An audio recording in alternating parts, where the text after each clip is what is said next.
L'objectif de cette vidéo est de comprendre un argument philosophique, ici le complexe d'Oedipe selon Freud.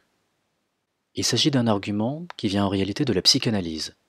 La psychanalyse a été inventée par Sigmund Freud, qui a parlé du complexe d'Oedipe pour la première fois dans son livre sur l'interprétation du rêve, paru en 1899. Tout d'abord, quel rapport entre le mythe d'Oedipe et le complexe d'Oedipe?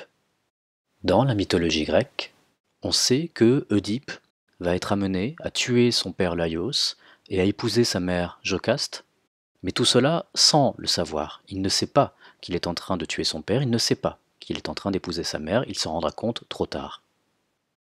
L'idée de Freud, c'est que ce mythe met en scène un complexe qui aurait lieu chez chaque enfant.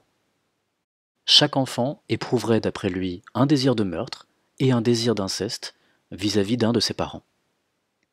Mais d'où viennent ces deux désirs oedipiens? Pour le savoir, il faut observer la relation triangulaire dans laquelle est placé l'enfant vis-à-vis des deux parents. Si l'enfant s'identifiait au père et que le père éprouve un désir sexuel pour la mère, alors il est logique que l'enfant, lui aussi, éprouve le même désir sexuel vis-à-vis de la mère. Il s'agit alors d'un désir d'inceste. Mais puisque le père et l'enfant désirent tous les deux la mère, le désir de s'identifier au père va se transformer en un désir de meurtre. Désir parricide, désir d'éliminer, ici, le père. Ce désir de meurtre et ce désir d'inceste sont les deux désirs que l'on trouvait déjà dans le mythe d'Oedipe. Par exemple, pour illustrer l'idée de désir de meurtre, on peut observer le triangle familial qui est mis en scène dans Star Wars. Ici, l'enfant, c'est Luke Skywalker, qui n'a pas connu sa mère. Mais il désire tuer son propre père, Dark Vador, dont le nom formé sur l'allemand Vater signifie père. Mais comme l'enfant se sent coupable de désirer tuer son propre père, il attribue ce désir à son père. Il croit que c'est son père qui désire le tuer lui. On peut dire que les films Star Wars mettent en scène ce désir parricide. Mais comment reconnaît-on le désir incestueux chez l'enfant? C'est ce que l'on peut voir, par exemple, dans le conte Peau d'âne, ici mis en scène par Jacques Demy en 1970. Je vous aime, ma fille, et je veux vous épouser. La poésie vous égare, mon père. Arrêtez, je vous en conjure. M'aimez-vous? Oui, mon père, je vous aime beaucoup. Beaucoup. Ce n'est pas assez. Permettez-moi de me retirer, mon père.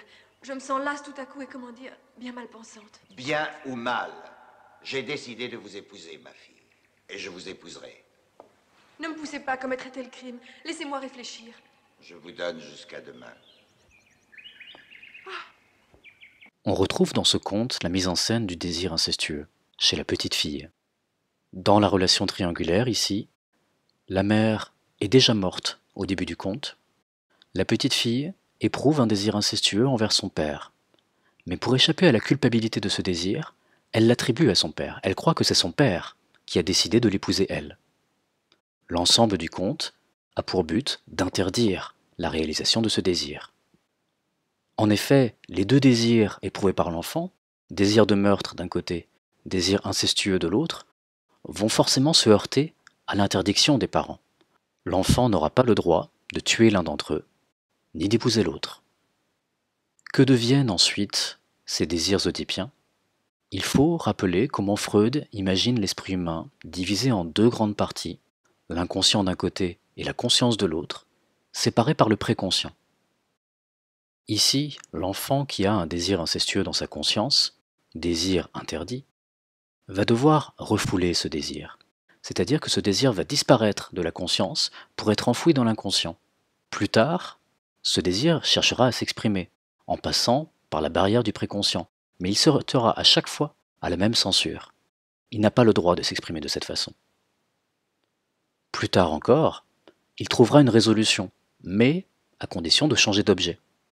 Le désir incestueux, interdit envers un parent, va se transformer en désir amoureux, envers une autre personne qui ressemble plus ou moins à ce parent. Ce désir pourra alors être satisfait. Peau d'âne, par exemple, devra trouver un prince qui ressemble à son père, mais qui n'est pas à son père. Elle pourra donc réaliser son désir avec lui. Freud conclut donc que le désir amoureux, éprouvé par l'adulte, vient de la transformation d'un désir incestueux éprouvé pendant l'enfance. Et c'est ainsi, en étant transférés vers d'autres personnes, que les deux désirs oedipiens pourront être satisfaits. Le complexe d'Oedipe ne pose-t-il aucun problème? À vrai dire, plusieurs. Le premier étant celui de la liberté que j'ai par rapport à mes désirs. Mes désirs sont-ils tous déterminés dès l'enfance? Deuxième problème, celui de l'universalité des désirs oedipiens. Sont-ils réellement universels, c'est-à-dire sont-ils réellement identiques chez les hommes et chez les femmes? Sont-ils identiques dans toutes les familles?